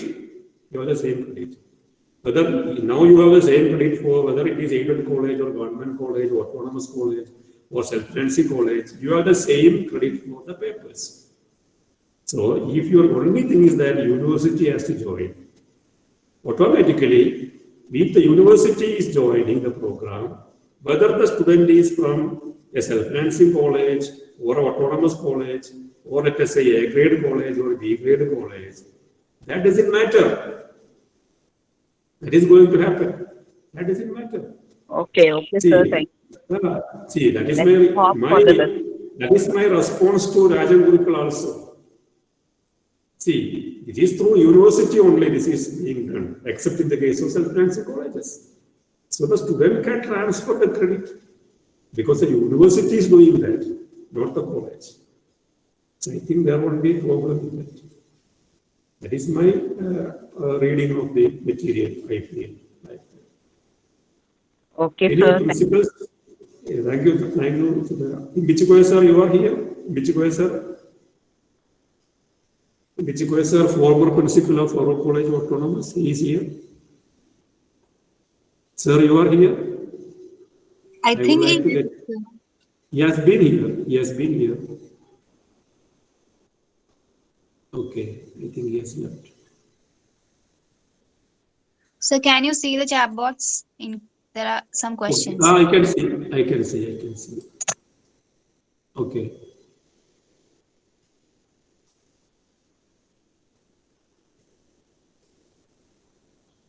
Okay, Nasrullah Varakad, of course. Okay. Sir, what about this Glue Grant scheme? Yesterday's newspaper, there was mention about Glue Grant scheme also. Because many of the higher education institutions and universities, they are facing acute shortage of faculties and higher education officials. So sharing of resources in one region, the colleges situated in one region can share the resources just like a cluster scheme. Is it like that? Glue Grant scheme? I think it's like that. And here in Kerala, the council, education council is promoting that, because even now they are going for a cluster program. If you just read their materials, their reports, etc., they are for the cluster programs. But you know, in Kerala, there are some issues from in the case of cluster programs, because the colleges, the managements are not happy with the program. To be very as I am a part of the organization, I have to say that we have some apprehensions with respect to sharing of the faculty, sharing of the students in that way, because in the Kerala context. That is why the earlier cluster program was not a successful one. And of course, in Kerala, we don't have any tenure appointment. Our appointments are permanent in that way. So in that case, there are some issues related to the service conditions and other things, etc. So this has to be again studied and deeply dealt with. Thank you, sir, for that. So Nasrullah Sahib, the state has expressed resentment. That is why I told that Kerala's response to it is not proactive. See, our response to Open University, our response to autonomous colleges, etc., were like that. But in this particular case, we cannot keep away. That is the problem. Because our students are studying in other universities. And also, things are changing very easily. In that context, to what time, up to what time we can keep away from these things? That is the important thing in that way. Now, major challenges in implementing MINSHIA, okay, implementing the ABCs, right? It will take to implement. MINSHIA, I told you that, I told me in presentation that there are several challenges. We have faced shared some apprehensions. Already I shared some apprehensions. See, the higher education system of Kerala, we have some complex problems. Different types of institutions and stakeholders. Other states also we have. Government colleges are there. Then self-financing, aided colleges are there. Now we have 1,200 odd colleges in Kerala. You should speak about the colleges in that way. And of course, 200 plus aided colleges. More than 900 self-financing institutions. So 70-80% of the institutions are self-financing in Kerala. And we have different stakeholders also, the student, teachers, managements, and so on, the stakeholders of institutions.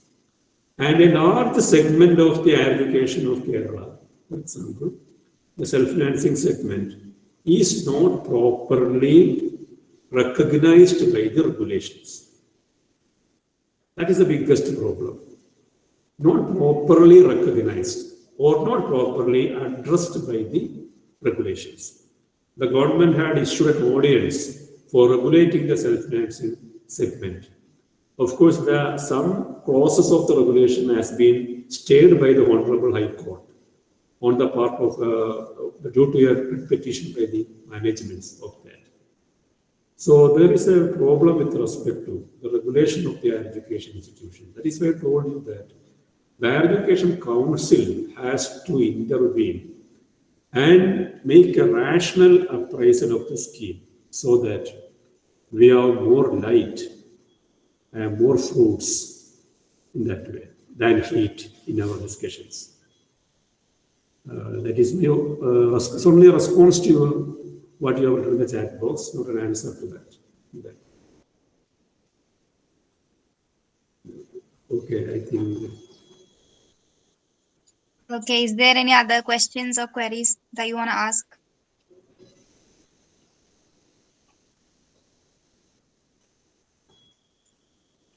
Okay. Okay, I hope that's it. Okay. Now it is already 12:30. Okay. Yeah. So let us wind up the interactive session. Okay. Okay. You carry on, please. Yeah. Thank you so much, sir. And our secretary and correspondent, Shri M.K. Muhammad Rashid, sir, has conveyed his wishes to the program. He couldn't attend throughout the program. He was there in the beginning. He has conveyed all the wishes.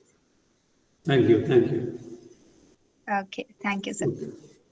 And now I let us... endorse Principal Ajim sir is saying that we should have more discussions on this particular aspect. That is very important.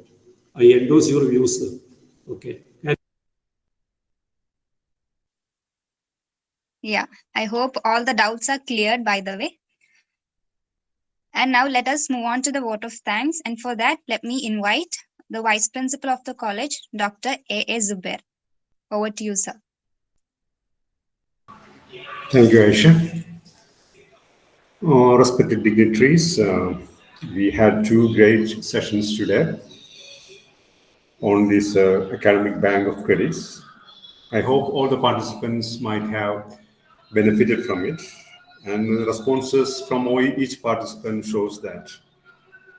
So I think it's a success for the program. There's no question about that. And my job here is to propose a vote of thanks.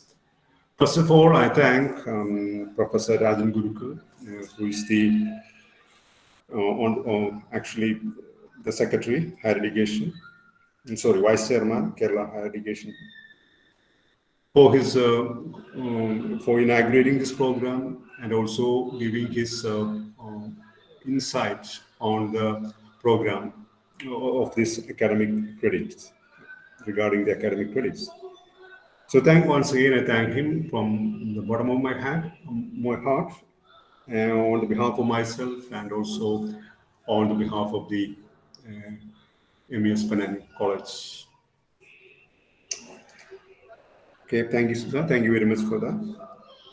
Next, I thank Dr. Usman, sir, Secretary, Kerala Private Colleges Association, for his keynote address. He had given a very good information on the topic in detail.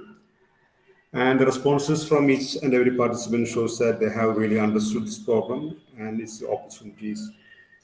Thank you very much, sir, for your wonderful presentation from myself and also from the on the behalf of the MES Ponnani College. Thank you, sir. Thank you very much. I also thank Professor James Muhammad, the principal of the college, for his active participation. He has been the torchbearer of the college now, and he is guiding this college, especially in this NAC accreditation program. And college is actually busy with it. Still, he came and gave away his ideas. Thank you, sir. Thank you very much for. And I also thank Professor Rashid, the Secretary of the College, for his participation in the program. And I also thank all the participants for joining this program from various colleges and from various centers and even from outside states. Thank you each one and everyone. Thank you very much. Thank you all of you. With these words, I conclude. Sir, thank you. Okay. Thank you, sir. Okay, sir. Thank you, sir. You are saying that Ponnani, sir? Yeah. ഞാനിപ്പോ നാട്ടിലാണ് സാറേ. I am at Mottapuzha. I'm at Mottapuzha, and Monday I will go back to Ponnani. Okay. Okay, sir. Nice I see you and hear you. Okay. It's a nice program. I enjoyed it. Okay. Subir sir in the department. Subir sir, Akobel sir. Okay. There are my student is Bushra already gone. Bushra is there. Bushra is in economics department. She has left the meeting. Bushra is there. Bushra, you are here. Bushra, then Shamila is there. Shamila is my colleague in the government. Shamila, you are. Hi. Okay, where are you now? Okay. I'm in college doing some. Okay, we were together. Okay, Shamila. Okay, we were together in the district administration proposal of this impact project assessment. I think Bushra has left the meeting. Okay. I wanted to congratulate her because she had obtained PhD recently, isn't it? Okay. She was my student at Toru College. Okay, see you all. Bye. Recently, she has awarded with PhD from Kannur University, sir. Bushra. She was my student. Where? Farouk College. PM Institute. Okay. Oh. She was my student there. I think Bushra is there. Bushra? Okay, no problem, sir. No. Okay. Okay, thank you, sir. Thank you. Signing Okay, thank you so much. And before leaving, one more thing is there to be informed. you will have a feedback form which you need to fill, and you will be provided with e-certificates within 5 days. Thank you everyone for joining with us and patiently remaining throughout the session. Thank you everyone.